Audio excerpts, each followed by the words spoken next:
सफलता की राह। राहुल एक छोटे से गांव का लड़का था, लेकिन उसकी सोच बहुत बड़ी थी। वह पढ़ाई में हमेशा अच्छा था, लेकिन उसे गांव में अवसर सीमित लगते थे। उसके सपनों की उड़ान बहुत ऊंची थी। राहुल का सपना था कि वह एक दिन बड़ा इंजीनियर बने और अपने परिवार का नाम रोशन करे। हालांकि उसकी आर्थिक स्थिति कमजोर थी। उसके पिता एक किसान थे और घर की हालत बहुत खराब थी, लेकिन राहुल ने कभी हार नहीं मानी। एक दिन उसके गांव में एक शहर के स्कूल के शिक्षक आए। उन्होंने गांव के बच्चों को शहर में पढ़ाई के लिए एक विशेष छात्रवृत्ति योजना के बारे में बताया। राहुल ने इसके बारे में सुना और उसने ठान लिया कि वह इस अवसर को अपने हाथ से जाने नहीं देगा। उसने दिन रात मेहनत की और छात्रवृत्ति की परीक्षा में भाग लिया। परीक्षा कठिन थी, लेकिन राहुल की मेहनत रंग लाई। वह गाँव का पहला लड़का बना जिसे शहर में पढ़ाई के लिए छात्रवृत्ति मिली।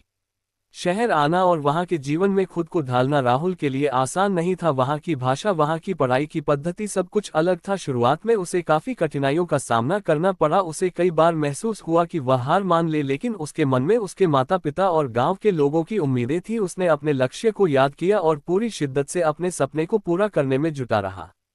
कुछ सालों की कड़ी मेहनत और संघर्ष के बाद राहुल ने इंजीनियरिंग की डिग्री हासिल की। उसकी मेहनत का फल तब मिला जब उसे एक बड़ी कंपनी में नौकरी मिल गई। वह अपने गांव लौटा और अपने माता पिता को गले लगाकर कहा, हम जीत गए। राहुल की कहानी हमें ये सिखाती है कि चाहे परिस्थितियां कैसी भी हों, अगर आपके अंदर कुछ करने का जुनून और मेहनत करने का हौसला हो तो आप किसी भी कठिनाई को पार कर सकते हैं। सपने देखना जरूरी है, लेकिन उन्हें पूरा करने के लिए मेहनत करना और कभी हार न मानना उससे भी ज्यादा महत्वपूर्ण है। संदेश। परिस्थितियां चाहे कितनी भी विपरीत क्यों न हो, सफलता उन्हीं को मिलती है जो हार नहीं मानते और अपने सपनों के पीछे लग जाते हैं।